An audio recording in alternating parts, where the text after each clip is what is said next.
తెలుసా పరమ అసహ్యంగా ఉంటుంది తెలుసా. చోటిదై ఉండాలి, మూగదై ఉండాలి. బాస్ మీరు చాలా మంచి అని చెప్పి చెప్తున్నాను బాస్. నేనేం పాపం చేశాను? నువ్వే చెప్పినావు. ఏమండి మీ బాస్ బాస్ ఏం తెలుసు, ఈ ఆఫీస్ లో తెలుసా నేనంటే బాస్ కూడా తెలుసా. అసలు నీ బాస్ ఏదో వస్తుందని చెప్పి పెద్ద బిల్డప్ కొడతాడు కానీ ఏం పని రాదు. నేను ఇట్లా ఎంటర్ కాగానే షేక్ అయిపోతాడు.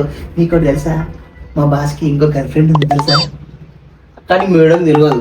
నేను పోయి చెప్పాననుకో మేడంకి బాస్ కదా అల్లాడిపోతాడు అంతే. అవునా ఇందాక ఏంది బాస్ బాస్ అంటున్నావు, ఏ సంగతి?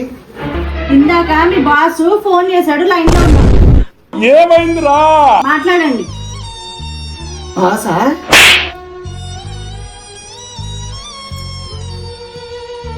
బాస్ మీరు చాలా మంచి అని చెప్పి చెప్తున్నాను బాస్. ఏమండి మీకు భార్య అంటే ఎలాగుండాలండి?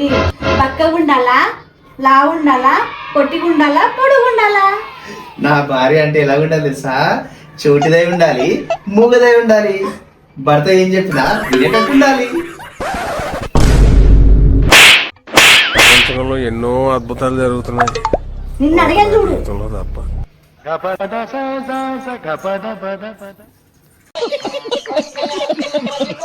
కదా కదా మనం ఒక ఛాలెంజ్ చేద్దామా? చేద్దాం. We listen and we don't judge. బాగుందండి, సరేనా? ఇప్పుడు నిజం నిజం మాట్లాడుకుందాం, సరేనా?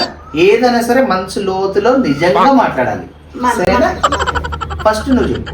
నువ్వు చెప్పు ఫస్ట్. ఫస్ట్ నువ్వు చెప్పు. ఫస్ట్ మీరే చెప్పండి. లేదు నువ్వే చెప్పవచ్చు కదా. ఫస్ట్ నువ్వే చెప్పాలి. నేనేనా? సరే నిజంగా చెప్పాలా? నిజంగా చెప్పండి. రాదా రాదా నువ్వు ఇంట్లో పప్పు చేస్తావే, పరమ అసహ్యంగా ఉంటుంది తెలుసా, అస్సలు బాగుండదు. చపాతీ కదా ఎన్నో సార్లు సుత్త హ్యామర్ పెట్టి కొట్టి మరీ తినాల్సి వచ్చింది. అదే మ్యాజిక్. కొంచెం మంచి వంట చేయొచ్చు కదా. నువ్వే చెప్పినావు కదా ఏదన్నా క్లియర్ గా చెప్పమని చెప్పి, భయం లేకుండా ధైర్యంగా చెప్పాను. నువ్వు కోపపడవు అన్నావు కదా. అది కాదు నువ్వు కోపపడవు అన్నావు కదా. రాదా అలా కాదు నువ్వు కోపపడవు అన్నావు కదా. అంటే నీకు పప్పు నచ్చదా? నీకు రోజు అదే చేసి పెడతావు, రోజు అదే చేసి పెడతా. నేనేం పాపం చేశాను? నువ్వే చెప్పినావు కదా ఉండదు కరెక్ట్ చెప్పు అని చెప్పి.